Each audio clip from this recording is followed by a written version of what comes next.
وانجرو يا دفدا yaada fida yaada bareedaadha yaada gaafa tokko kana lammaffaa nuti baay'ee isaan to dhaab jedhanii yoo asin dhaabbatu garuu inni Dubaaytti seerri kun dhufuun sa'anatti toleera baay'ee gammade dhugaa rabbi baay'ee man gammade gaaffii si gaafadhu tokkoon qaba Maanu'eeli warreen duraan amma fakkeenyaaf seerri kun itoo hin bahin dura namoota nyaachaa turanii deemanii amma yoo gaafatan qaamni sun gargaaruu danda'a? Danda'a amma fakkeenyaaf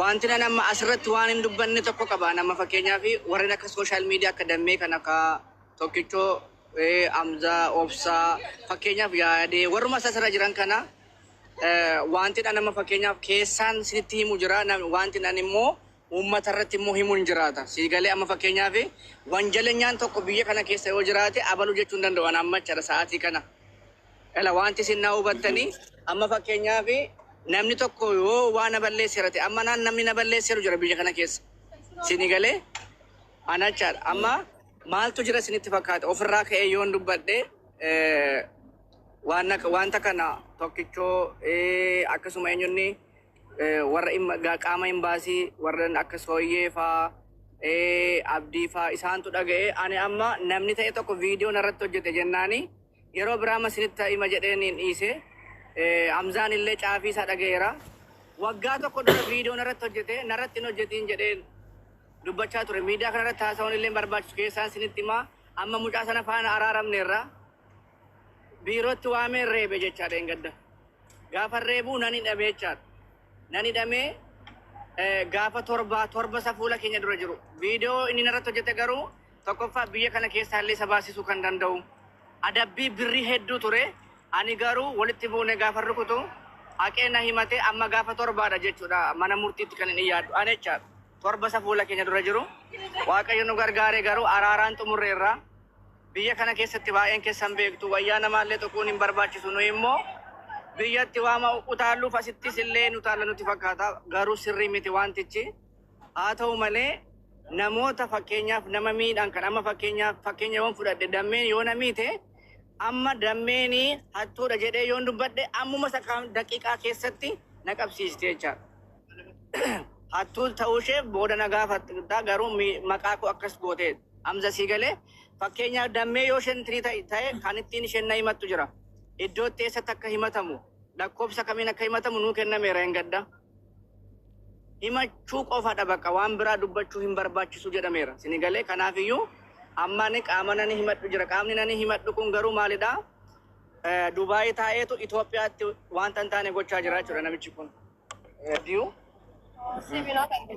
seven dhiifama guddaa caal jetteen taa'in ajajadhu naan jennaan ajajachuu hin barbaanne ture garuu ajajadhennaani kanaafiyyuu raagaa qabatamaan jira nan kaffala dhugi amo nan kaffala taanti ergaraa keessa ayye raagaan qabatamaan jiraannaan maal godhama imbaasiin waliin ta'uudhaan bakka dubbichi sinigalee kana waan ta'eef namni nyaatame hin nafu garuu ammammoo akka kanaan duraayyuu hin ta'uun ulfaata waan ta'eef of eeggannoo gochuu qabnaadha hundumti keenyallee ana dabalate kanaafiyyuu waan seerri kun waan baay'ee qabxii hedduudha kan isaan kaasanii achirratti maqaa namaa qofa maxxansuu qofa otoo hin ta'in maaloo warri birrii nyaatamne furmaanni kanaafiyyuu namni takka darra sanyii qabaannaan eessattillee bira ga'uu hin danda'a keessumaa namoonni UAE kana keessatti nyaatamanii darra sanyii of harkaa qabani harka keessa lamaan keessa ol kaasaa ililililil jedha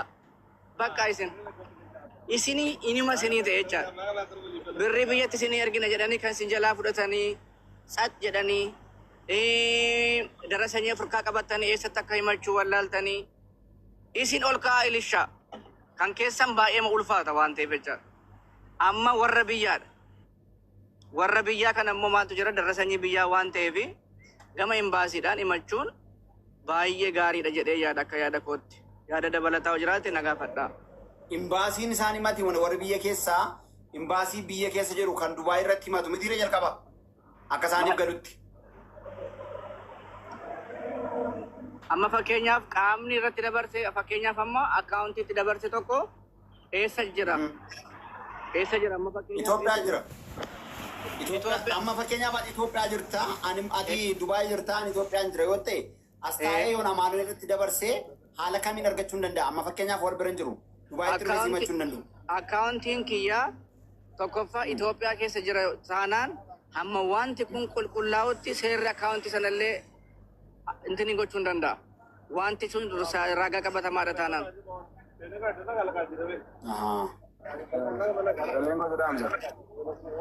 Jira gaafadhu tokkee waan gaafadhu. Galatoomi an bilbilumaan caalmaatti qulqulleeffadhaa morraa bilbilaan baay'ee haasofna waan ta'eef garuu akka namoonni asirra jiran hubatanitti tokkoffaa yeroo biraa illee nama naffeerraa keessumaa namoota waan akkasii qoratan ijoollee rasiitii qabaatanii biyya Itoophiyaa keessa jiranii akkamittiin namni tokko immoo biyya Dubaayii jira yoo ta'e isaan immoo qarshii asii irra gashaniiru yoo ta'e isaanis biyya keessa jiru yoo ta'e akkamittiin nama biyya Dubaayii jiru irratti himatanii ragaa kana dhiyeeffachuu akka qaban namoota qindeessaarraa namoota ogummaa guddaa qaban illee abukaatoowwanii guyyaa lamman kana keessatti isiniif hinna warra biyya dhageessanii lammata amoo ani wantin asirratti gaafachuu barbaadu ijoolleen nyaataman kuni ijoolleen qarshii nyaataman kuni achii jechaadha. Tokkoffaa akkamitti himachuu danda'u kan rasiitii of harkaa qaban kan biyya sana kan Itoophiyaa osoo hin taane kan biyya sanaallee akkamittiin himachuu danda'u eessatti himachuu danda'u. Inni lammata immoo ijoolleen achuma keessatti ID'n isiniin hojjechiisa jedhanii kaampaanii isin gashina jedhanii ijoolleen karaarra jiran ijoolleen qaraama keessa jiran eessatti deemanii himachuu danda'u.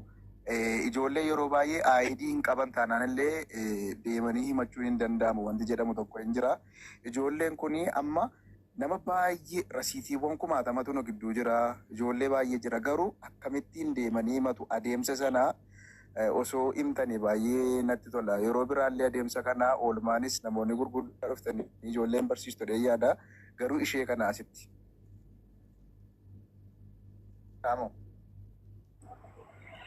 Yaada bareedaadha. Yaada amma dubbattan keessaa kan natti tole namoota muuxannoo waggaa dheeraa ammaas keessa ture affeertan jennaan baay'ee magaariidha jedhee yaadan. Ani maaliif waan hin beekuu irraadha. Ani yoo xiqqaate gara ji'a sagaliidha kan ergan biyya kana keessa seenee jechaadha. Namoonni baay'ee muuxannoo qabu amma jecha tokkichoon dubbate irraa yeroo tokko faayinii baatanii jechaadha utuu garaamaa keessa jiranii isa sirreeffachuutti himachuu deemanii ammachuudha namni mutanii beeku himachuu deeme kan qabame biyyatti galeeru jira. Haqa isaa dubbachuuf jechaadha. Garuu himachuudha kan inni deemame yaada sirrii kaase tokkochoonii tokkoffaa yeroo baay'ee maaltu jira isinitti fakkaate wanta isin hin beekne tokkotu jira. Ani amma gaafa nama fidu namni viizaa naa hojjete wayii jira duuba koo. Dhaggeeffadhaa kan ispoonserri jechaadha. Namni viizaa amma fakkeenyaaf ani amma kaampaanii yoon qabaadhe dammeedhaan fiduun barbaade kaampaanii korrattan fida miti.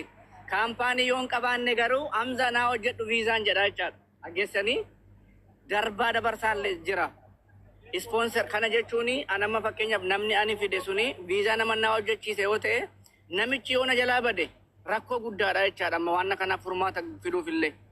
Anamma wanti naquun nameeru jira namma maqaa isaa asirratti meeshiin kan hin goone viizaa anuma karaa kiyya dhufe garuu nagaama sagaleen godhame karaa kiyya dhufe garuu ispoonserri isaa immoo nama biraadha sirreessuu fi isa waamuutu barbaachisaadha dirqama. Amma fakkeenyaaf nama jalan jira jechaadha anillee amma fakkeenyaaf yeroo isa hin jiru kan namni ani jala jiru kuni itti gaafatamummaa narratti qaba jechuudha waan na barbaade na gochuufi garuu otuu faayiniin namarra jiraatti jiru himachuun baay'ee waan ulfaatuu fi imbaasiin kun dhugaa dubbachuuf ijoollee keenya qaraamaa hedduu keessa faayinii baatanii mana sana dhaqanii seenanii jalqaba itti himatanillee gargaaraa jira dhugaa dubbachuuf jechaadha. Kanaafiyyuu namni as keessa jiru nama sana jalqaba gaafachuutu sirra jiraatu. Kana naa sirreessitu hin sirreessu waan tokko erga faayinii irra jiru hunda ilaalee booda nama sana faana walii galuudha nama isa fide yoo inni dide garuu himachuudha.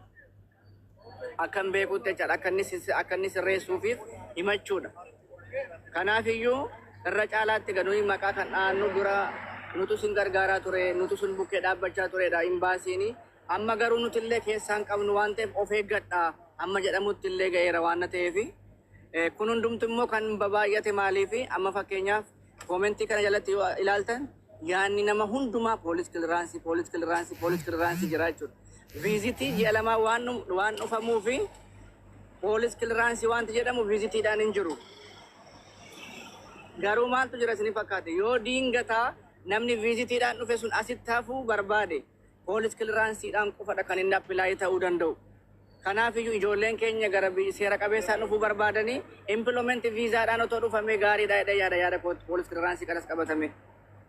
Garuu amma ijoolleen poolis kiliraansii malee biyya kana keessa seenanii isaanii fi ammatti wanti tokko illee hin jiru garuu hin simbeeksifnaa jedhameera guyyaa har'aallee gadhiisee jira peejii isaa irratti jechaadha hin baasin.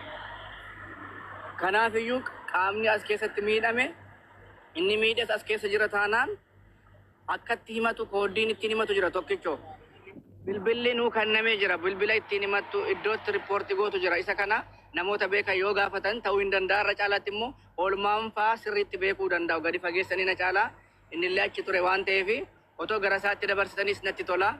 Ani waan hin beekurraa waan isaan natti mandira jechaadha kanarra dhaabbadhee dubbadhe malee namni kamiyyuu ragaa qabatamaa yoo qabaate biyya kana keessa yoo jiraate natti yoo himellee anillee gargaaruu nan danda'a jechaadha. Akka qaama imbaasii tokkaatti. Kanaafiyyuu rakkoon takka hin jiru. Eenyumtiyyuu rakkoo yoo dhuume ana dabalatee gaafatamuuf anillee qophiidha jechaadha.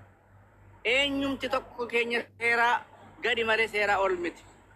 Kanaafiyyuu waa'een poolis kiliraansii hin sirrata waan ta'eef obsaa.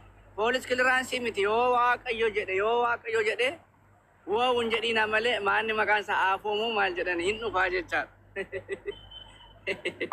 Elaa isa hattuu jedhu kana barre isa hattuu jedhu kana biloo godha faarfataa Amaanuel kan jedheeru kana ofirraa baasaa jalaa dafaati.